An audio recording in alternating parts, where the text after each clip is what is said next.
Testing. Okay.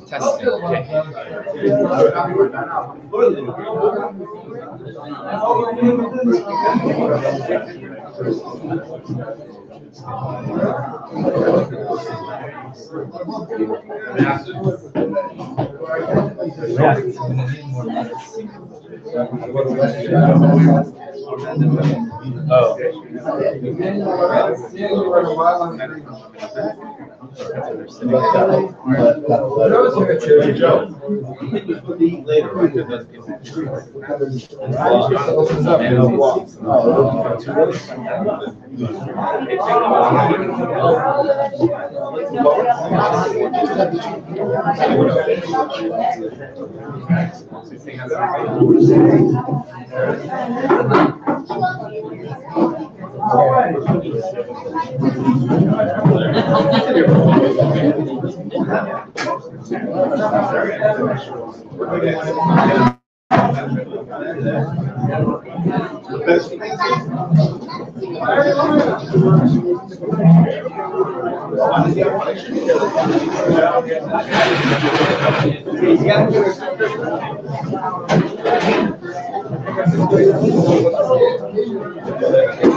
This is very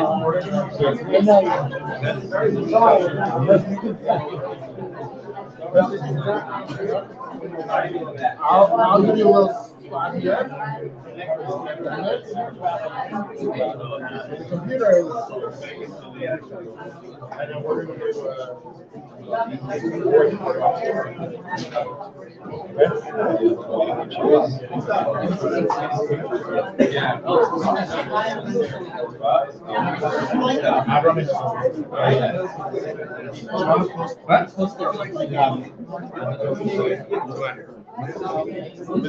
some people can't make it. Yeah.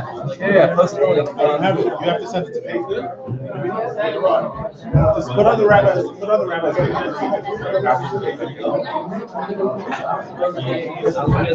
don't have any. I'm not part of any group.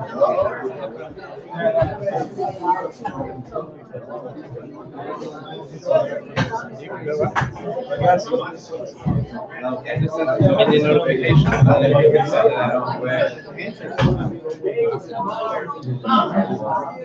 Don't be shy. Sit anywhere. Anywhere.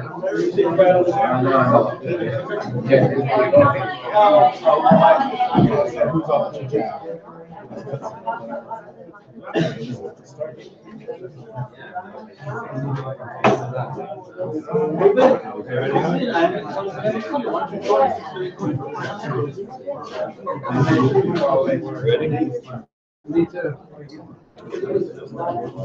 Good evening, ladies and gentlemen.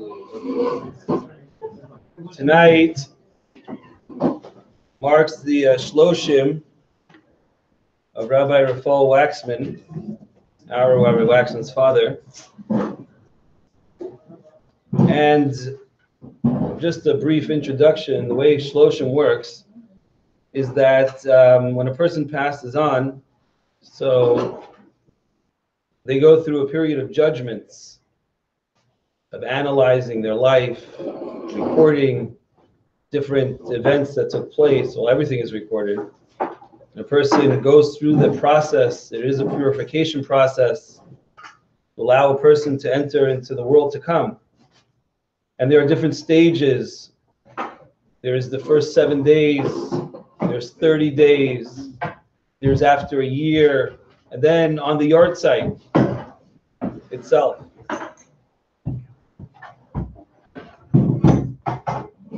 We have some more seats over here, the gentleman. And because it's, so to speak, a day where a person's deeds are analyzed, we believe that even when a person passes on, there's still the opportunity to be able to get more merits. And therefore, during each segment of time, we try to go ahead and give the person more merits. Because any inspiration, any good deed that is done because of the one who passed away, so the one who passes away gets the credit. It's ongoing. And so because tonight is the Shloshim, that 30-day mark after Rabbi Wachsman passed away, so it's an opportunity for us to gather together, to become inspired, be able to hear the words, the actions, beautiful thoughts of the life of Rabbi Raphael Wachsman. And hopefully that'll be an inspiration for all of us.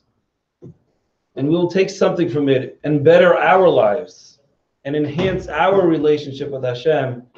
And that will be a direct merit for the neshama of Rabbi Wachsman. Tonight we're going to be sharing some words of chizuk, words to hopefully strengthen ourselves, but words that are about a giant of a man. But just to put things a little bit in perspective, I met Rabbi Wachsman when I was in 8th grade.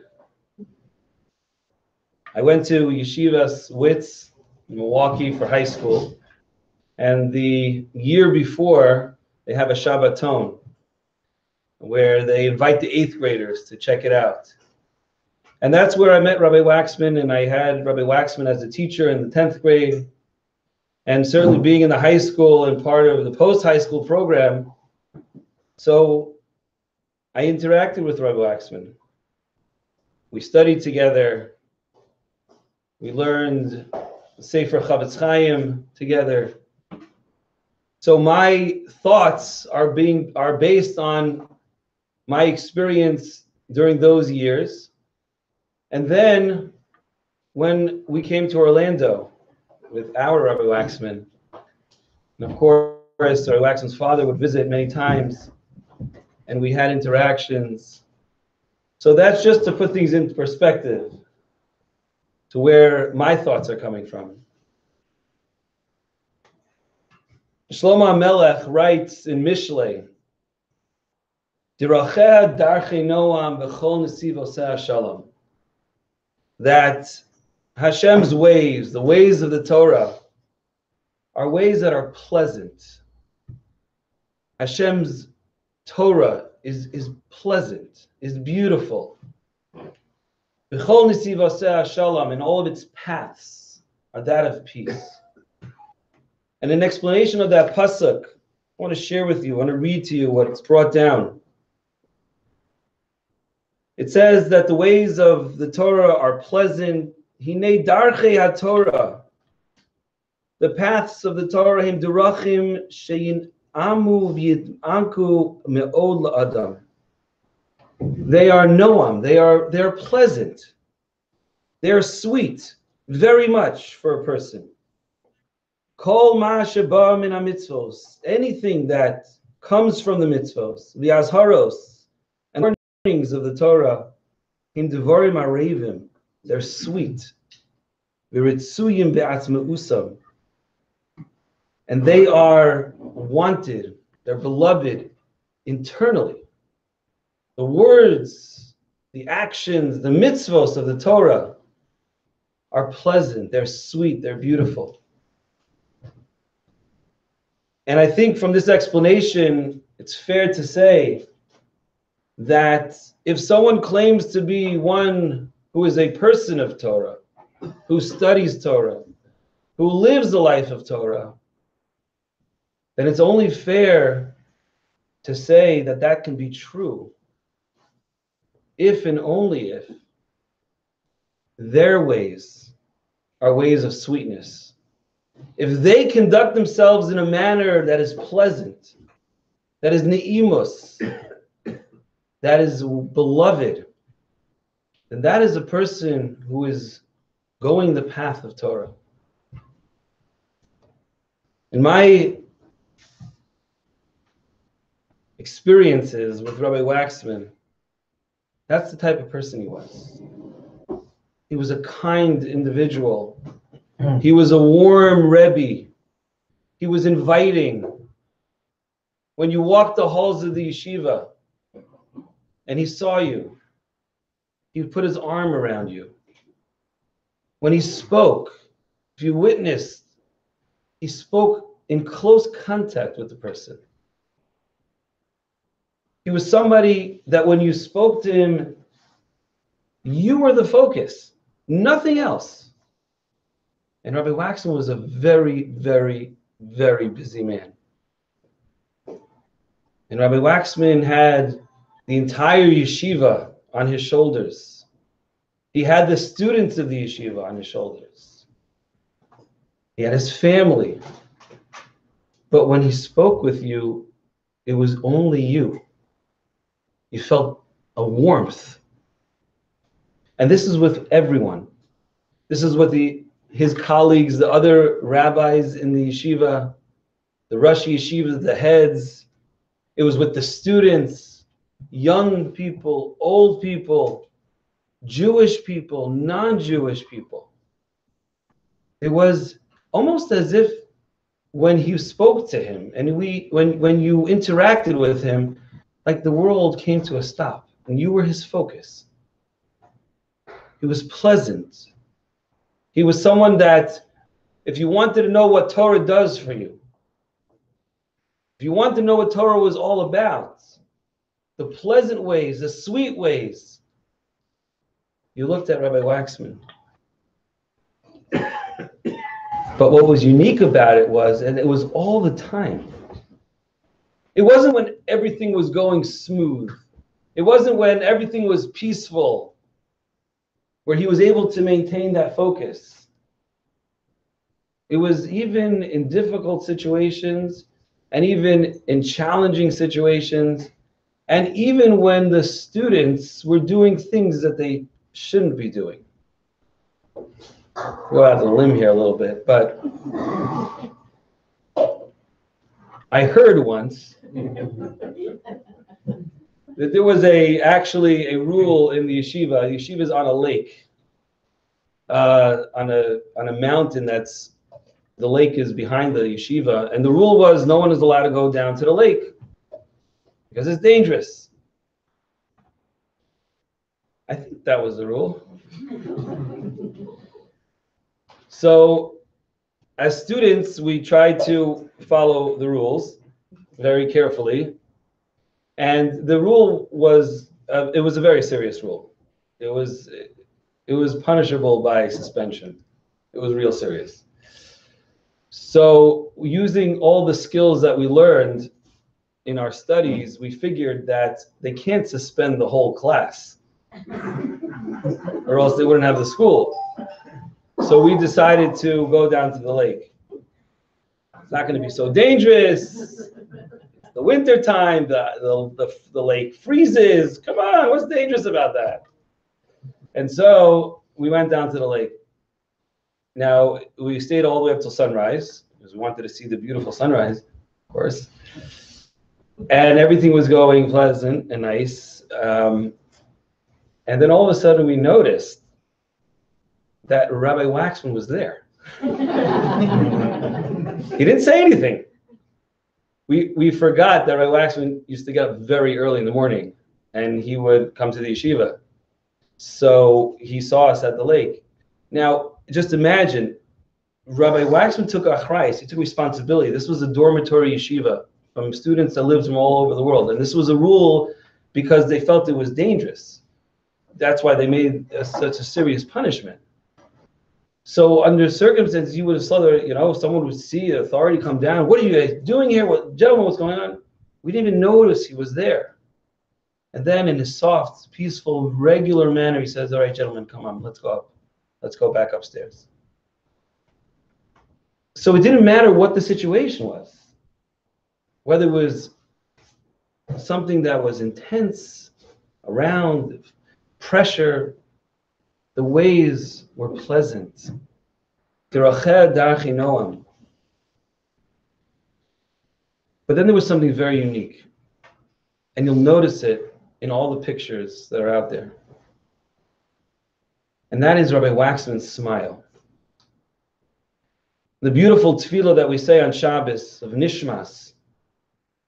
The Torah, the pasuk says, "V'einenu me'iros kashemesh v'chayareach," that our eyes, if they were like the light of the sun and the moon. And Rav Pam says that we do have the ability to make our eyes like the sun and the moon, to give the healing power, so to speak, like the sun and the moon. And when does that happen, says Rav Pam? That happens when our eyes light up when we see another individual. When we have this beaming smile of true happiness when we're speaking to another person, when we meet another person. And that was something that was so unique and so special, Rabbi Wachsman. That warm smile, that smile that said, you matter to me. And it doesn't matter whether I'm visiting you, or I'm here on vacation, or I'm visiting my children, or I'm visiting my grandchildren, or I'm meeting someone. He smiled at you. He lightened up your day. He was happy to see you. You mattered to him. It was a smile that was healing. And so many times when Rabbi Wachsman would visit us here, visiting his family and children, he would come over after davening and say Shalom Aleichem. The same smile. He'd shake your hand. He'd cup your hand with that warm ni'imus, that pleasantness. That pleasantness that came from Torah, from the study of Torah, from being an Eved Hashem, from being a servant of Hashem and representing Torah. I think there was something else that was very unique about Rabbi Wachsman. And that is one of the most difficult things in relationships is to actually have good feelings for someone that disagrees with you.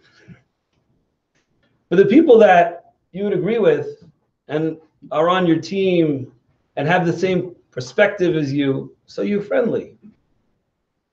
But how about when someone disagrees with you? How about if you feel strongly about something and someone has a different approach? Are we accepting of that? Not easy. And Rabbi Wachsman did not let any of the differences, his feelings, his opinions of what he had, did not affect the relationships that he had. He had certain feelings in school that differed from the other rabbis, and he felt very strongly about them. But those were differences that didn't affect the relationship and didn't affect the respect. He said what he felt, and he loved you for it. And it didn't change the fact that you disagreed with it. And that's such a powerful lesson. Something that, in thinking about it, is something that is so unique and special and rare.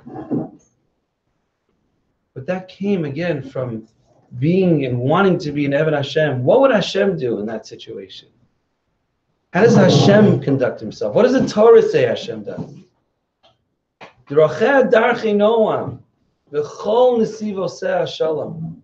All the paths are that of peace. Agree, disagree, feelings, differences. It's all in the manner of peace.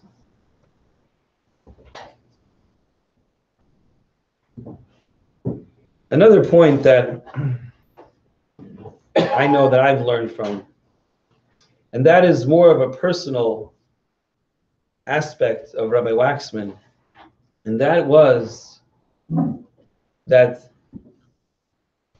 one or two times we had conversation, he says, David, I have to stop. I have a phone call to make. I learn with my children every single day. I learn with my children also. I do homework sometimes with them. But after high school, after they're finished with tests, to learn, okay, on Shabbos you learn. Every single day, Rabbi Wachsman would learn with each and every one of his children. And he was so proud of it. I want to continue our conversation, but the time I have to call is Israel now. I have to speak now. We have a chavrusa to learn. He felt so good. He felt so, I can't wait to study with my child.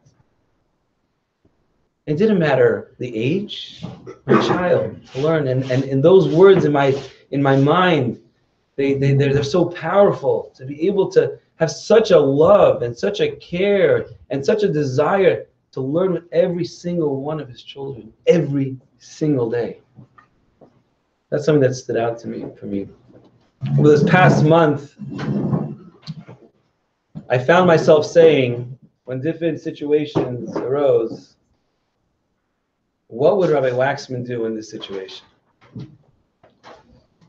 And I think that's a question after hearing these words, Mirz Hashem, the following words, to ask ourselves, what would this giant of a man, this great Torah scholar, someone who lived and breathed the ways of the Torah, how would he conduct himself in this particular situation? And what could I do to emulate that? And I think if we do that, then that will be the ultimate zchus, the ultimate merit for the neshama of Rabbi Raphael Wachsman. As each and every one of us take upon ourselves one thing, even if it's just to ask ourselves, what would he do? How would he conduct himself? A man who represented Torah, a man that represented Hashem, who lived up to the words, D'racher darchi noam v'chol nesivoseh shalom. What could we do to deal with our situations and our circumstances just a little better? Hashem should help us on our journey.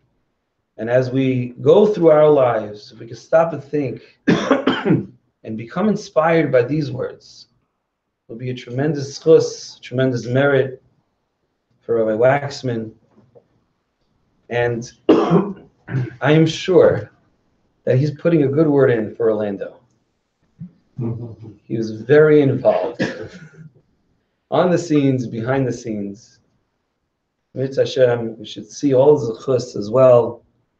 And our tefillah should be answered. Rabbi Wachsman's neshamas, the tefillahs of the neshama should be answered. It should be a zechus for his neshama. And may we grow all together. Mechayel achayel. Call upon Rabbi Rennert. He grew up in Milwaukee. You Rabbi Wachsman his whole life.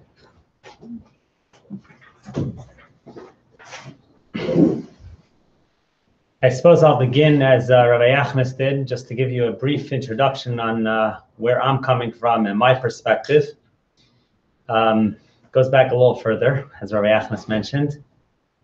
My father actually went out on a seed program to Milwaukee, Wisconsin. My family's all a bunch of New Yorkers and New Jerseyans. He went out well before he was married, a number of years before he was married, when WITS was, the yeshiva in Milwaukee was but a dream. It was a very small community. There was a whole academy there. There was a Jewish day school there. But there wasn't that much in the way of advanced Torah learning. It was really just a dream at that point. And as my father says, when Rabbi Wachsman started the yeshiva, a couple years later, my father made his way out there. While he was still learning in Kollel, really in New York, I was there at the age of 3 and 4 years old. We then went back to New York after he did a couple years helping out, and moved back to Milwaukee in about 1990 or so. So I grew up really, it was 8 families on the east side of Milwaukee. It was a very small community on the east side of Milwaukee. The west side was a larger community. The yeshiva was located right there. I know Rabbi Achmes mentioned the lake. This was not just any lake. This is Lake Michigan. So it's not all that safe. You know, explains the safety factor and waves and undertow. For those of you that are not familiar, you can't see from one side of Lake Michigan across to the other side.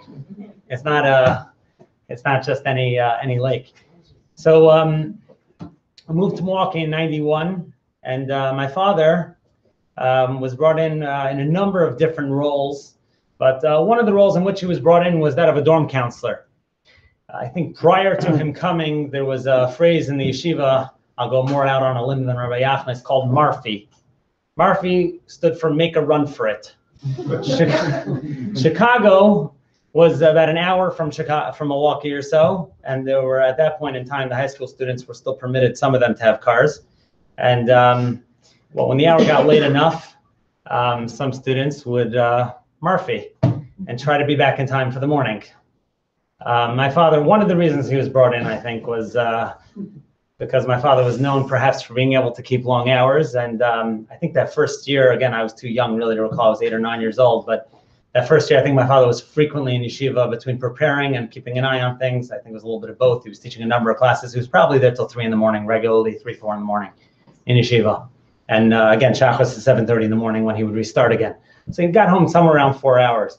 My later years, my father definitely cut back significantly, though for many, many, many years, and still to this day, my father spends his nights to a good amount of time in yeshiva. In any case, you can imagine that we come to Milwaukee. This is a different world for my mom. Obviously, her family is all from New York, and this is the world I came to. And from that early age, as I suppose when I had my earliest experiences of seeing and watching Rabbi Wachsman, so my perspective will span from that of a child to some degree that of an adult. And with that perspective, perhaps allow me to begin.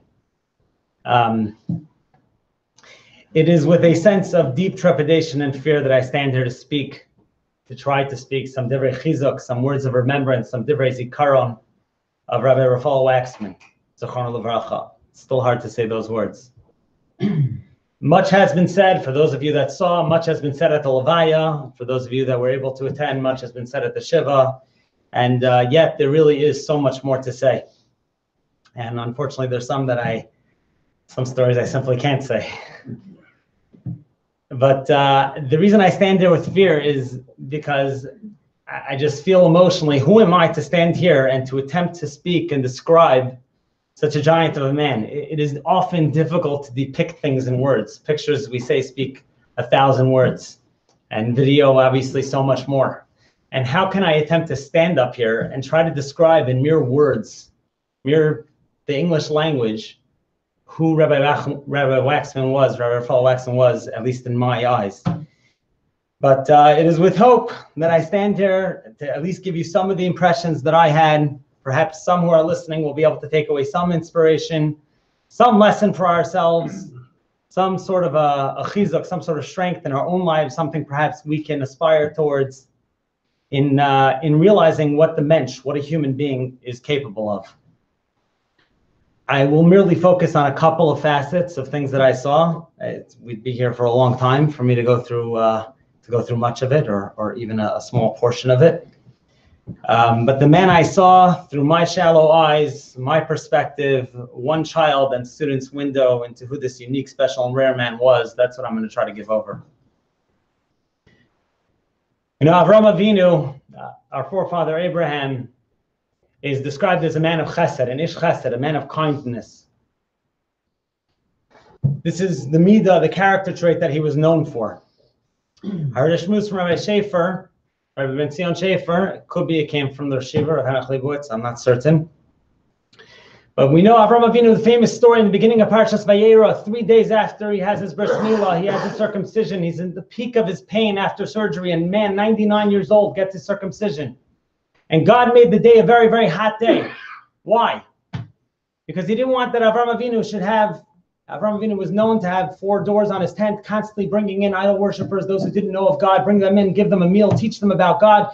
He didn't want that on this very day Avram Avinu should spend running after these guests, acting as a waiter, acting as a servant to bring these guests in. And he sees, so to speak, Abraham's pain. He sees his pain in not having any guests coming out on this brutally hot day.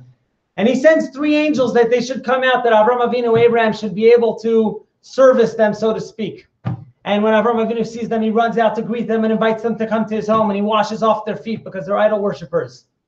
And then he runs to the field, and he prepares not 1, not 2, but 3 cows, because he wants to serve each one a tongue. And Rashi explains, Rabbi Shlomo Yitzchaki Rashi, one of the earliest and greatest of the Rishonim, explained that the reason why he got 3 cows is because there are 3 parts to each. I'm sorry, this is Chachamim on Rashi. There are 3 parts to each tongue, and he didn't know which part of the tongue his guests would desire or want, and he wanted to be able to serve them the best of the best, precisely that which they want. Abraham is 99 years old. He is the servant of God, the proverbial, the paradigm of the servant of God. Do you think he has nothing better to do with his time than running after servants, acting as a waiter, running after 3 idol worshipers, acting as a waiter? He's fabulously wealthy. He can't send other people to go do this job. And the answer is that God created this world to be mative to mankind. The reason he created this world is so that man can have the ultimate good, which is to work and earn our good in this world so that he can give us the ultimate good in the next world. Good that we've earned, not good that's just served to us on a silver platter, handed to us. And Abraham was modeling himself after God.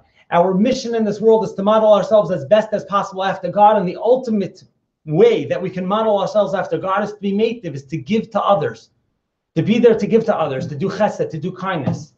And therefore, yes, Avraham Avinu can't find anything better to do. There's nothing that he more desires than to be able to bring someone into, so to speak, the tent of God, to teach someone about God, and to do goodness and kindness to them, bring them into his tent, serve them a meal, and teach them about that which this world is all about. It occurred to me when I was thinking about writing this, about speaking, that perhaps it is among the most thankless and yet at the same time most gratifying jobs in this world is to be a teacher. A teacher really is like a parent in a certain sense. You don't necessarily get paid much for it. And children are not always showing their gratitude, as children at least. And sometimes, in fact, they can be difficult. And it is often compared that a teacher in a classroom is like an actor on a stage. They have to maintain their composure come what may.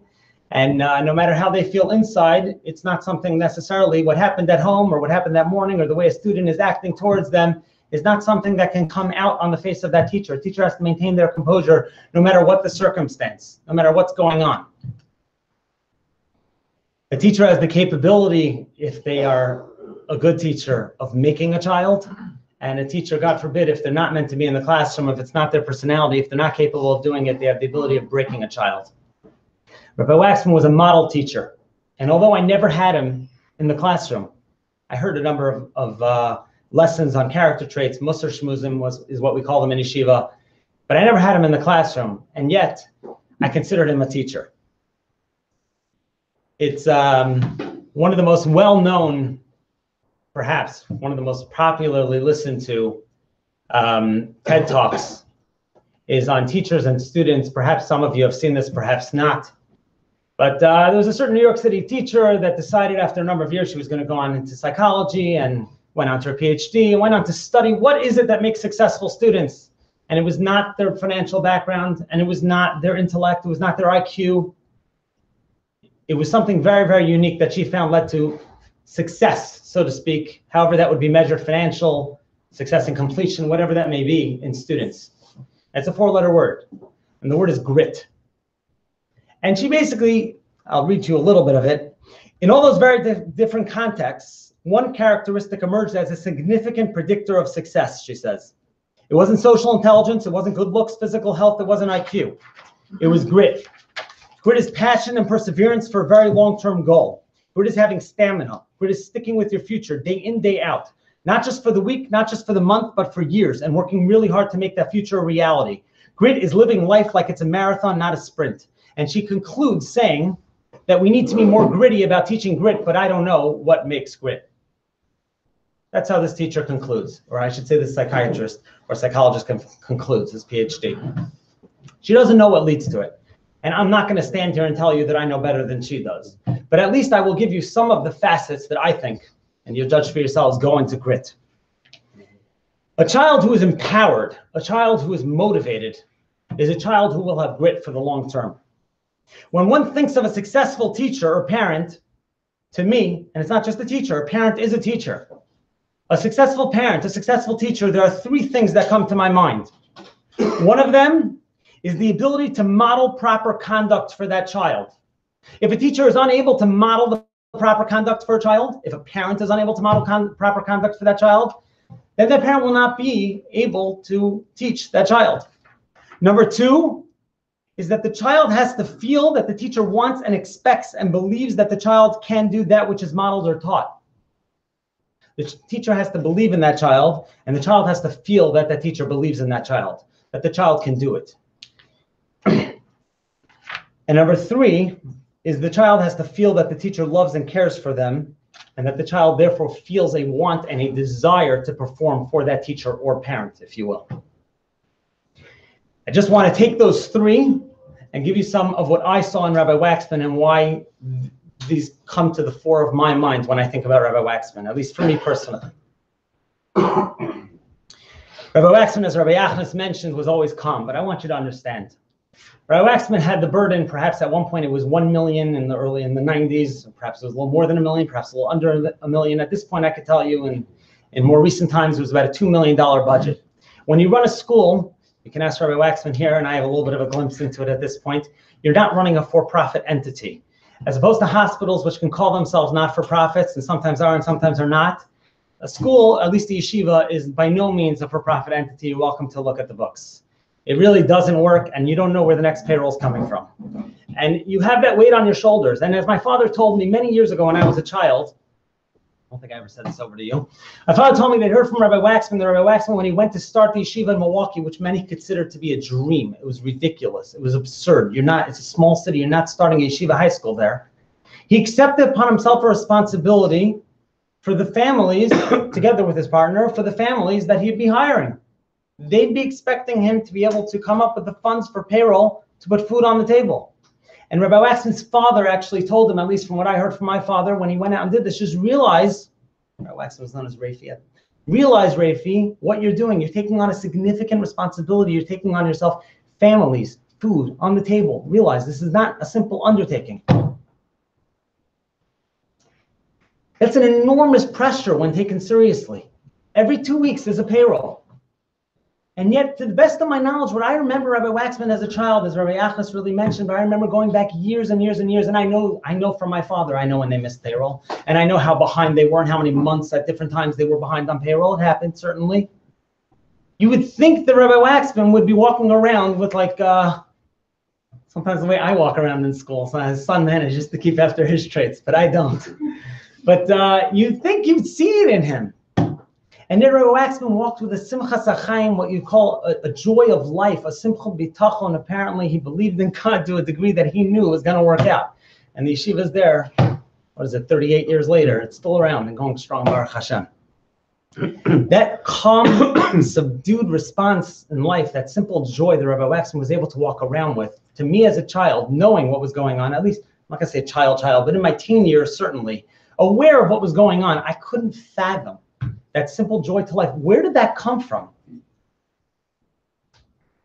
It was a serenity. As I grew older, I watched the serenity. Always a smile, as Rabbi Achnes mentioned. It was always a smile. It was, hi, Michal, how are you today? How are you doing? Always with a smile, always a joy. A person with stress is not able to go and show that joy to every person he comes across. And you'd think, okay, maybe you're talking about someone who's, he's able to shoot the breeze all the time because life is just the breeze. And yet clearly this person is a person who's deeply, deeply passionate about Torah, about teaching students. Because a person who's not, is not going and taking on the endeavor which he undertook in creating a school for a yeshiva, literally that made men, which is an extremely stressful endeavor. The consistency. It's not just a day, here or there a day, there a day. It was constant, the consistency thereof. As many of you know, I daven. I'm very comfortable leading the tefillah for the Amud in the synagogue. I was gifted by God with a little bit of a voice, and I grew up watching and listening more so to Rabbi Wachsman. I took from him a tremendous amount of his davening. It was a beautiful, beautiful Baal tefillah, and he was really, those that were lucky enough to hear him, was really a blessing and a gift. But it wasn't just overnight that I suddenly felt comfortable davening for the Amud. It took encouragement from adults. And Rabbi Wachsman, knowing who he was, for the encouragement to come from him, for me personally, was just something tremendous for me to constantly have that encouragement. Just as anecdotally, the last couple of years, he wasn't well. He really kept it relatively a secret, but I went to Milwaukee the last couple of years to cover on Yom Naram, Rosh Hashanah, and Yom Kippur Shacharis. And the idea was that I would try to mimic tunes and so on that he used, then obviously it's impossible to do it 100%. Do you think he pointed, and I knew where I messed up and where I wasn't exactly like him. You think he pointed out to me even for a second? And I know enough to know, and yet he still almost like faked me out, thinking that I did such a good job. He really was able to do it with such a straight face, such a real, in such a real way. I watched Rabbi Wachsman, a role model. I watched him cleaning the beis medrash constantly. There was nothing beneath him. I could see him cleaning up the svarim, cleaning the beis medrash, picking up dirt off the floor, picking up things off the floor. There was nothing beneath him, nothing underneath him, nothing that, he's the CEO of the yeshiva, he's the Rosh Yeshiva, he's the head of the yeshiva, he's a Rebbe, he's a teacher, he's teaching Torah. There was nothing beneath Rabbi Wachsman. Again, another major lesson for me in life. Nothing beneath him. Even when he gave to people, and I'll try to touch on this a little bit, the way he gave, he would make you feel like you're giving to him the opportunity for him to give to you. It was just a unique way in which he gave to you when he gave to you, and that he made you feel like you were giving him the privilege to give to him. I remember just a memory I have in my mind when when his son-in-law moved into his apartment in Queens. I remember I was there, I was single at the time. This goes back a number of years already. I remember schlepping the svarim in, and your father sitting there working on the shelves. Apparently he was handy. I never do that actually, but apparently he was someone handy, and he was building the bookshelves over there, you know. Nothing beneath him. There was no airs. They happened to be, I don't think Ellen Meir is quite that handy, and your father was setting up his apartment, and whatever had to be done, the schlepping, the setting up, whatever it may be. There was nothing beneath him. I just remember I was, I think, 17 years old at the time, but I just the impression stayed in my head. There was nothing beneath Rabbi Wachsman, and he carried himself that way with no airs. The second point I went on was that a child has to feel that the teacher wants and expects and believes that the child can do that which is modeled or taught. A teacher can model everything in the world, but without the child believing in in himself, the child will not attempt to follow the role model. When I was a child, Rabbi Wachsman's running a yeshiva. The yeshiva's on a very, very tight budget, right? They don't really have money to spare, right? But he would find stupid jobs, like silly jobs, like cleaning up the classrooms or the dorms from the shampoo and this and that, things left around. I think it was $4.50 an hour or something like that. But he'd offer me a job, and he'd offer some of the other rabbis' kids a jobs. And we were, what, fourth graders, fifth graders, something like that. And he would show us what needs to be done. I remember one year in particular, I think it was third or fourth grade, he gave me a job to punch holes in something and put it in a very specific order. And I think I totally botched it, right? I was so embarrassed. I wanted to dig a hole and never come out of it, right? Comes and he says, it's okay, don't worry. You're going to have a job. I have something else for you, and I have something else planned for you. Don't worry about it. We'll move on from this. It's fine. The constant encouragement. You think it just goes over a child's head that a child's third, fourth, fifth grade is empowered with a certain level of responsibility, feels accomplished to that which he's doing? Okay, it was $4.50. To me, that was the world. It could have been $1 million. How did I feel? He has janitors working in the yeshiva. There are people working there to clean up. He didn't have to hire me with my little measly $4.50 that he was probably throwing to some degree in the garbage. But it empowered me, and it made me feel worthwhile, and it made me feel like important, and that I could handle responsibility, building up a child, believing in that child. I can't tell you where, when, or how any of those children who received those jobs, where that manifests itself. But I can tell you, I remember feeling so good about myself, the self-esteem. We live in a world so devoid of self-esteem. Children struggle, adults struggle to feel a sense of self-worth. And he put his kishkas into us, trying his best to give us that sense of self-esteem that we can. At the Shiva house, I heard numerous times people say, Rabbi Wachsman believed in me more than my parents did. People need to feel that sense of self-worth, that sense of importance, that sense that they can. If someone gives them that sense of self, that sense of value, they can accomplish so much in life, but it needs to be infused. There needs to be someone to care to be able to give it to them. He had so much to do. He was so busy. My father used to say it was like almost he conducted an orchestra. There was the accountant there. There was the bookkeeper there. There were two secretaries there. Constantly things going on. And yet he made all the time to be able to make sure this child has that job. That one has that job. This one feels important. That one gets his good morning. Always empowering. And the third thing I mentioned about a teacher is that a child has to feel the teacher loves and cares them. I've virtually touched on this already. But he really believed in people. He really believed in people. He made you feel so good about yourself. He attempted so much to make a person feel worthwhile and important. The interesting thing is that he did it, and this is really something I contrast to some degree with some of my teachers in life. I suppose I go out on a limb again. I was somewhat of a cynical student. And if I had teachers that were good people overall, I certainly in my idealistic state of a teenager, I thought that my teachers and role models should be perfect and not human beings.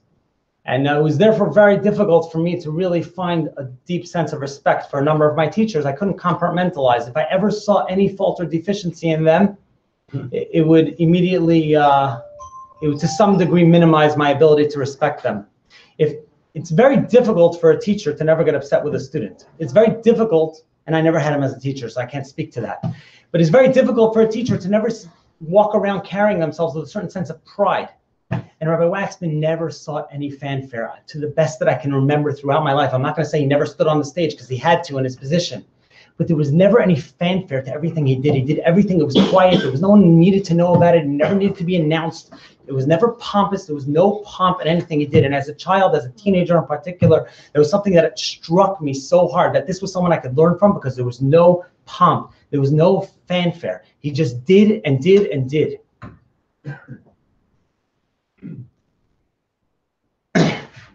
Where does a person, on a personal note, and I hesitate, there's only to so much degree that I can go on this. As many of you know, my mom passed away in a car accident 13 years ago. My brother was 4 months old at the time, and my sister was 2 years old. My mom was about to go back to work in the public school system in Milwaukee, and although there was insurance, it certainly wasn't a simple thing. I'm the oldest of 10. I was 22 years old at the time. And certainly during Shiva, a number of my sisters were, if it wasn't vocalized, were very worried about what would be. Financially, it was not simple. My father was a teacher. What's going to be? And without going into too much detail, and I don't want to go too much into the detail, Rabbi Wachsman, with the load of the yeshiva upon him and the headache of fundraising multiple hundreds of thousands of dollars a year, stepped in a very, very significant way in an emotional sense and helping out in the most sensitive manner to what needed to be done at the time. And again, I don't really want to go too much into it, but he was extremely delicate and sensitive, making my sisters feel the most important in the world in any way in which things came up in life. At any point in life, in the most delicate and sensitive of manners. And you think about, where does a person find the fortitude on top of every other responsibility they have in this world already? They have so much on their head. Let someone else do it. Why are they stepping up to the plate? Let someone else do it. How often in life do we have the opportunity to do something and we say, you know what, it's not matim to me. I don't feel like I need to do this. It's not so important for me. Someone else will do it. It'll be someone else. Someone else will step up to the plate. I have enough on my plate already. And if there's one thing that I learned from Rabbi Wachsman, it's that a phrase of Chazal, b'makom she'ein ish, when there is no man, when there's no one stepping up, hishtadel lios la'ish. You have to be willing to step up to the plate. And it doesn't matter what else you have, but if you're someone, what else you have on your plate, if you're someone who's capable of doing it, then it's your obligation to do so. Rabbi Rausch, Rabbi Avraham Rausch spoke at the Levaya, and he mentioned about Yaakov Avinu, that when Yaakov and Esav had their encounter, so Esav said, come with me. They made peace. Okay, come with me. Why don't you travel with me back to the land of Israel? And Jacob says, you know, I would love to travel with you, Esau. You're my beloved long lost brother. It's been so long, and now we love each other. But the children are upon me. I have a responsibility to my children, and if I travel too quickly with them, they'll die. And the question is asked. Shiva asked the question, what do you mean? If you travel too quickly, they'll die and the responsibility is upon you, so you can't travel too quickly? What about the fact that you love your kids and you don't want them to die? What do you mean it's your responsibility? And the answer given is that love is one thing, but responsibility is altogether something else. Because love is the sort of thing that is wonderful when it's there. But what happens when the love is not there? What happens when you're upset? What happens when you're burnt out? What happens when you come across a project that you love and you're working on it and working on it and working on it? But you know what, at a certain point you say, you know what, this is too much, I'm done. I'm sick of this. I don't want to deal with it anymore. If you accepted responsibility, you'll still be on task. But if you only love it and you're doing it because you love it and you enjoy it, then your consistency is not there. You'll be there today, but tomorrow you'll be gone. When someone feels a sense of responsibilities, that person is altogether someone else. It's an entirely different level. And if Rabbi Wachsman was anything, he was a person who felt a sense of responsibility to whatever it is that he stepped up to do, and he did it 110%. There are countless stories to scenarios where Rabbi Wachsman stepped in to help this person out or that person out. Stories that really haven't, some of them have come out, some of them have not come out. But where he stepped in because there, whatever it was, he saw an opportunity, he was there. Where did he get the sense of the fortitude to be able to do so? I think about it, you go and ask someone for money for a school is one thing. Now I ask them for the school, and I'm going to go right back to them and say, I have this project, I want you to give charity to that. I have this project, I want you to give charity to that. I have this project. Where does that come from? And to me, the place where that comes from is really a certain sense of what's real and what's not real in this world. Imagine a 5-year-old walking with her mother into a hospital for her second chemotherapy treatment. The little girl knows what's coming. She remembers the pain from the first one. She understands the nausea. She knows what it's like to brush her hair and watch clumps come out. This comes from Rabbi Schaefer, by the way, just full disclosure. Yet she holds her mother's hands and goes along because, quote, Mommy said I need to do this. The child doesn't understand cancer. She certainly doesn't understand how throwing up for a week cures it. But she knows that Mommy loves her. She knows that Mommy takes care of her. And she knows that Mommy knows what's best. She fully trusts her mother. That is the type of trust we can develop in God, the almost blind trust of a child.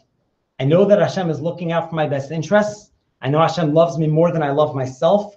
I know that Hashem knows better than I do what's for my best. So I trust God.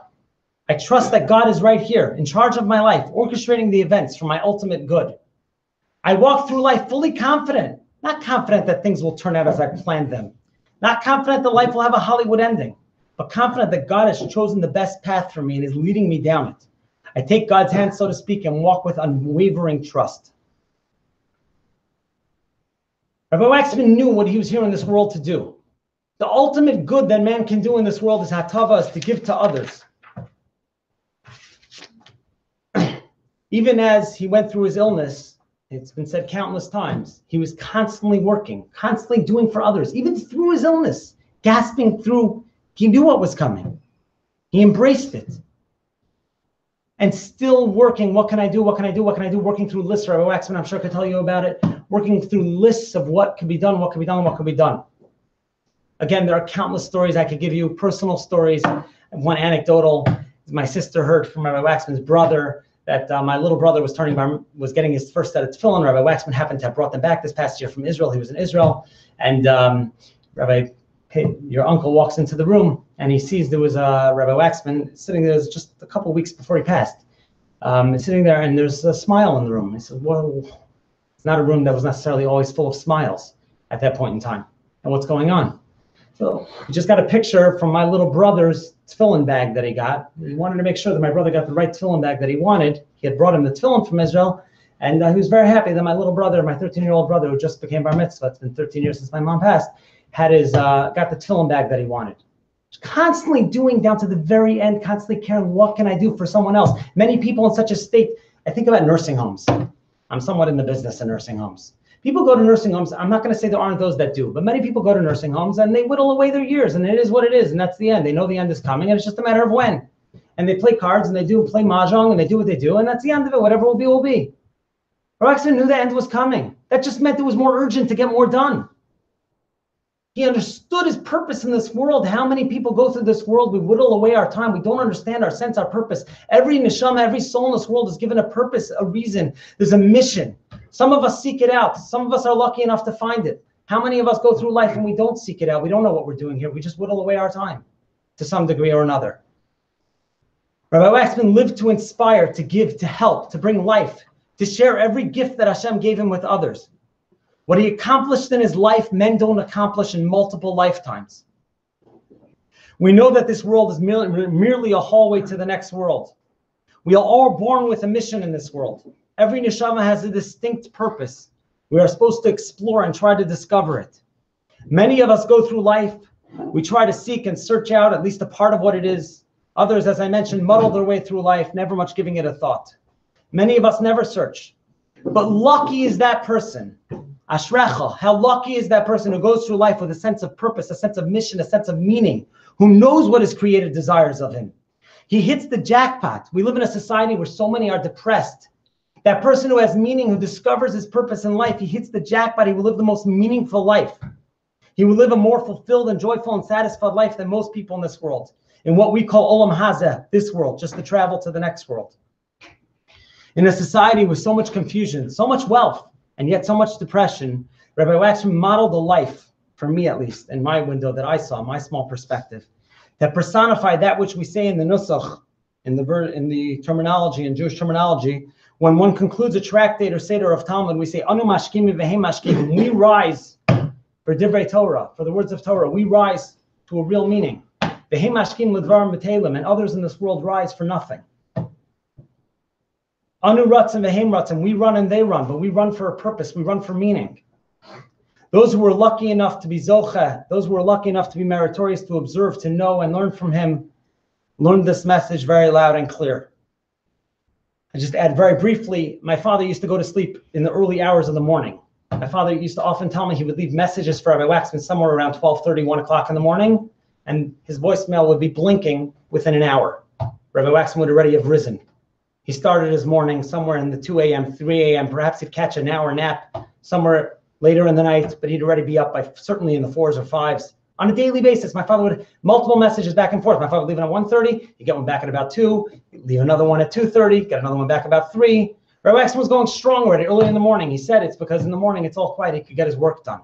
But he was a person who valued and understood a mission in this world. There's so much to do, so much to accomplish. This world we're running. The next world we have plenty of time to rest. He leaves behind not plaques on buildings or plaques in buildings, but he leaves behind living testaments, students who credit him with their lives, with who they are to this day, hundreds of students. May his life's works, his talmidim, his students in the yeshiva, and those who learned from him in yeshiva, and those who were able to learn from interacting with him. I heard stories from the people in the local stores. A person got to meet Rabbi Wachsman and they saw what he was, the grocery, the cashier in the grocery, saw what a unique, special person he was, always addressing people by name, always, as Rabbi Yachas mentioned, making people feel so important, so special. How often do you go into a grocery, you're going to hear about, did you know so-and-so? You know, I haven't seen him in a while. Well, what's going on? They knew he was sick. They cared. The cashier in the grocery, the person in the dry cleaner, they knew he cared about them. This person who gave dignity to every human being. May those who learned from him in the yeshiva and those who learned from him outside the yeshiva continue to compile zuchusim for him. May they continue to do things in his merit. May it be a nechama, a comfort for his beautiful family, who more than they might think truly do follow in his wondrous ways. We say, is a phrase often said in Judaism, Masa yagiu maisai lamaisai avosai. When will my deeds reach those of my forefathers? When will they reach the deeds, the greatness of the deeds of Abraham, Isaac, and Jacob, of those who came before us? When will I reach their levels? And the truth is I won't, because I wasn't put into this world, as you've heard many times from me, I wasn't put into this world with the ability to be like an Abraham, Isaac, or Jacob. But if I'm able to look to their deeds, to look to what they've done, to what they accomplished, to what a human being is capable of, and use that, so to speak, as my North Star, as my guiding light, if I have a role model, something to aspire towards, that at least I'll make some distance, I'll make some ways on that journey towards it. And this is what we hope to learn from Rabbi Wachsman. I don't say, when am I going to become a Rabbi Wachsman? I won't. I don't have that capability. But may we be zocha, may we merit to learn somewhat, to some degree, from his ways, from what he was capable of, from the great amount that he accomplished in his life, in his most humble of manners, in his most unassuming of ways, the phenomenal amount that he accomplished in his life. May we aspire and grow to some degree to accomplish a minutia of what he did. Yehi zechor baruch, may his memory be for a blessing.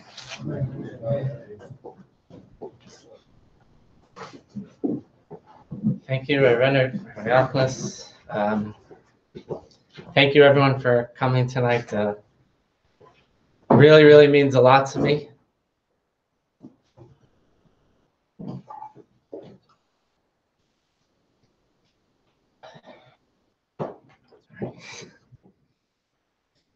It's been 30 days since the Kvura. since the crew of my father.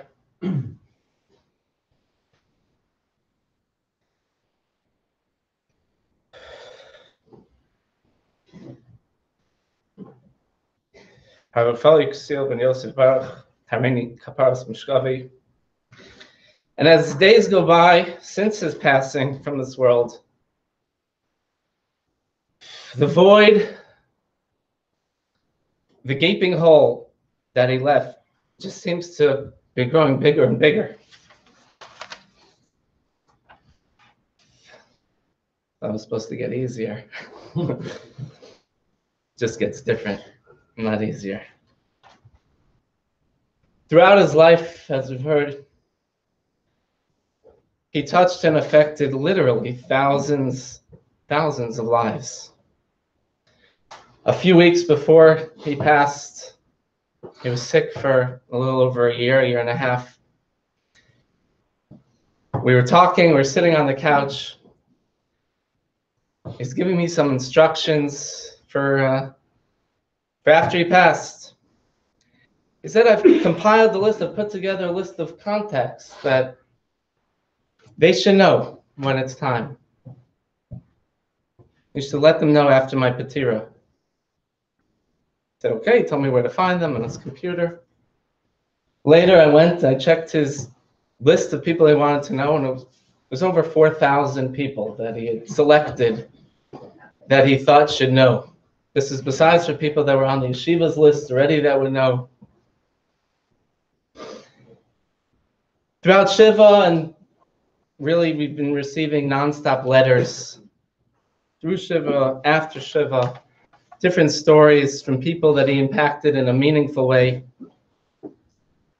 A lot of them directly and many of them indirectly, just by observing his life. Last week I was working on writing a matzeva, a tombstone.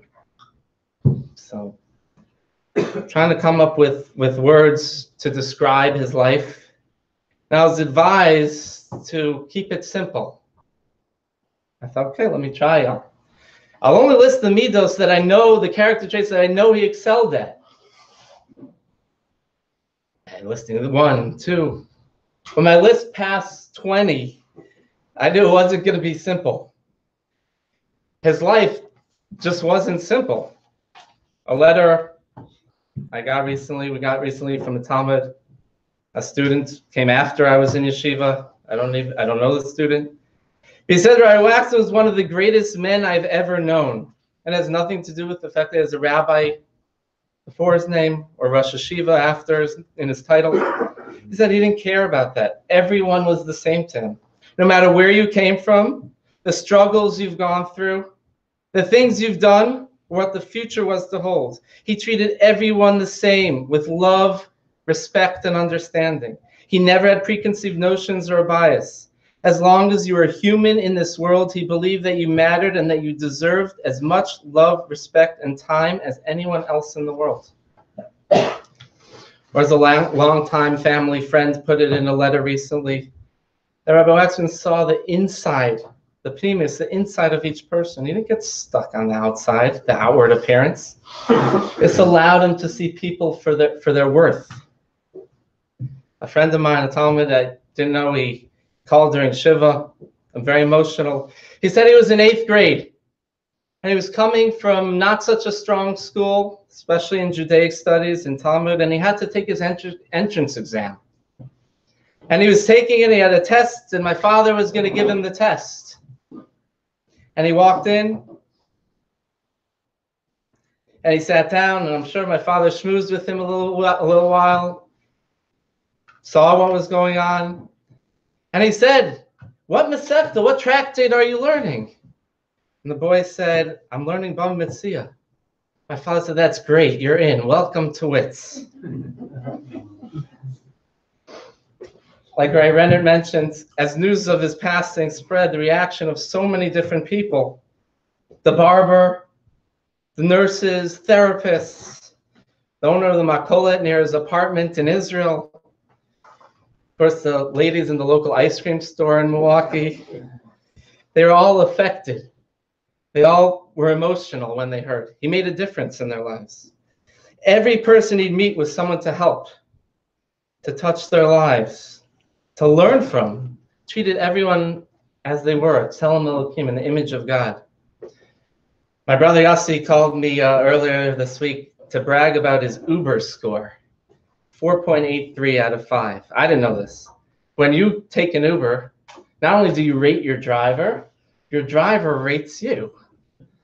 I didn't know that. I'm like, oh no. So I quickly ran and I checked my email. Sure enough, 4.81. I was hurt. I don't know. What did I do wrong? I thought it was a nice guy. Like, well, what could I possibly do wrong to my Uber driver not to get a 5? I didn't understand. I mean, I've taken a lot of Ubers, but still, what did I do? Like, I go in, I say hi, maybe I do my work, maybe I talk on the phone. I don't know. It's not a memorable experience. I just go in and then you go out when you get to wherever you're getting. Like, so I was a little hurt by my my 4.81. A little while later, Yossi called me back, and he said, I just checked Abba's email. He has a perfect 5 rating. As tears welled up in my eyes, I said, of course he does. I was beaming with pride, also jealous. I'm sure when my father would get into the car, he'd spend the entire ride talking to the driver, making him feel like he's the most special person in the world. You see, my father was different. He didn't live for himself. My brother Gavi quoted from a sefer called Nefesh HaChaim, which I had the privilege of learning with my father. We finished the entire sefer together. We learn every day.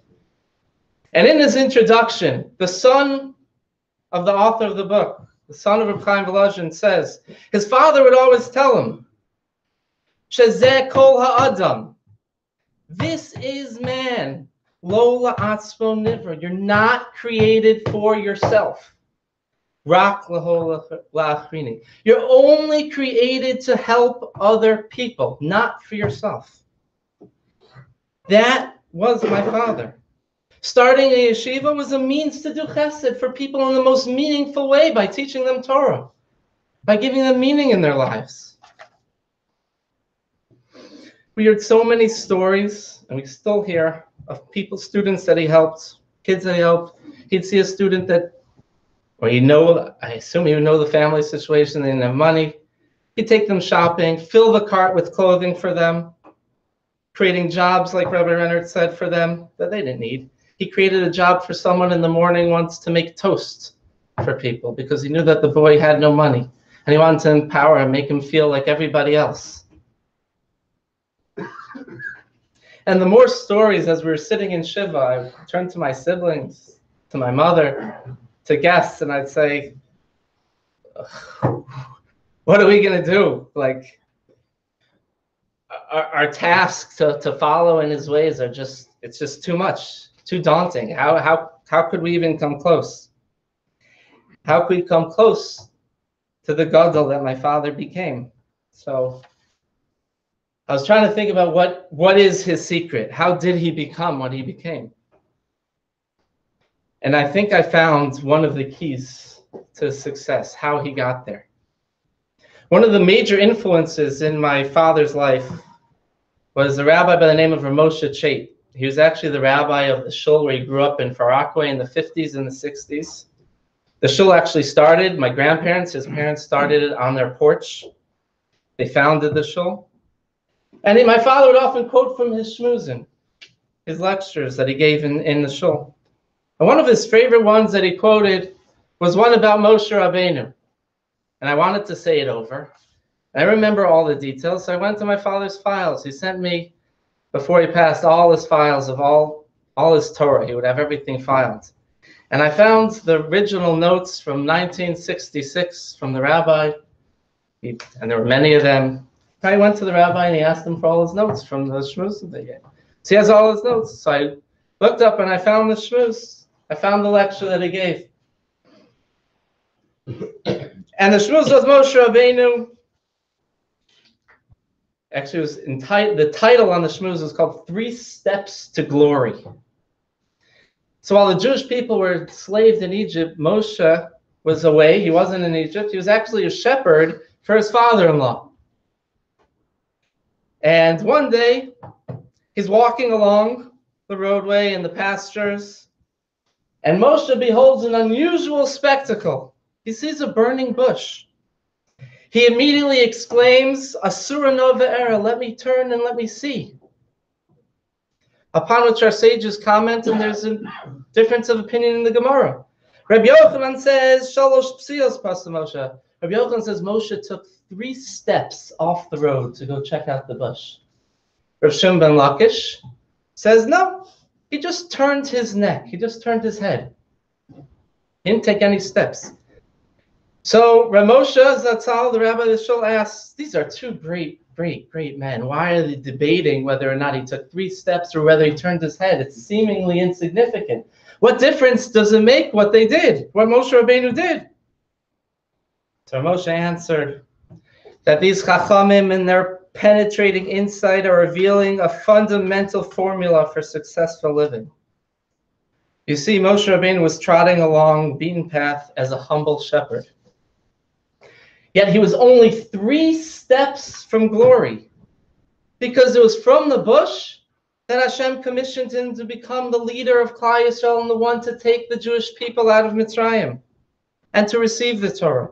If he had continued on his way without paying attention to this unusual sight, he would have walked on into oblivion, never to be known. He would have been just an ordinary being who walks the face of the earth for a period of years and then disappears into a distant and forgotten path. One of the incredible qualities of my father was that he did not miss an opportunity to grow. When presented with an opportunity to do something, to learn, to become a better person, to help someone, he grabbed it, even if he had to create it himself. While in yeshiva as a young man, if he'd see another colleague who was older, more learned, wiser, he'd go over to them, say, can I count on you for 10 minutes? A day, a week, any time of the day, any time in the morning, night, doesn't matter. We were joking by the Shiva when he got up to Gan Eden. He was already busy setting up chavrusas there. So many choices. You know, Moshe Rabbeinu, can I count on you for 10 minutes? When the opportunity came to open up the yeshiva in Milwaukee, when, like Rabbi Rennert said, all logic, common sense said it's impossible, with emunah, belief, and bitachon and trust in Hashem, he grabbed it. And he carried the immense burden on his shoulders for over 35 years. And when someone was in need, he took care of it from beginning to end, every detail. He didn't make excuses. He just grabbed it and cherished each and every chance to serve Hashem, to help others, to become a better person. Rabbi Renner mentioned, how often do we go through life missing opportunity after opportunity to learn, to grow, to help people, to become a better human being, to become a mensch, to become a gadol. Sometimes we need to just take 3 steps. Sometimes we just need to turn our heads and notice someone in need. If we do that, we can reach great heights that we never even dreamed of. Or we can keep walking into oblivion and have a very simple tombstone. To end, while I may never reach even close to what my father's done and accomplished in his life, I'm going to try to learn from his life and grab any opportunity to get at least 1 step closer. Yehi Zichro Baruch. Thank you so much, everybody, for coming.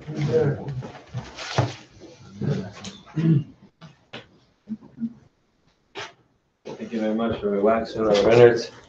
I invite everybody to enjoy some of the refreshments outside. Shacharis tomorrow morning at 6:30.